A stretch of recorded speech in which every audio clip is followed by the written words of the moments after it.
దివంగత ఒంగోలు పార్లమెంట్ సభ్యులు స్వర్గీయ మాగుంట సుబ్బరామిరెడ్డి 29వ వర్ధంతి జిల్లా కేంద్రమైన ఒంగోలులో ఎంపీ మాగుంట శ్రీనివాసులరెడ్డి, యువ నాయకుడు మాగుంట రాఘవరెడ్డి ఆధ్వర్యంలో ఈరోజు ఘనంగా నిర్వహించారు.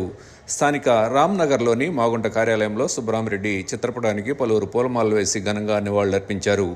అనంతరం పీవీఆర్ మున్సిపల్ స్కూల్ ఆవరణలో నిర్వహించిన అన్నదాన కార్యక్రమంలో ప్రజలు, పార్టీ అభిమానులు పెద్ద సంఖ్యలో పాల్గొన్నారు.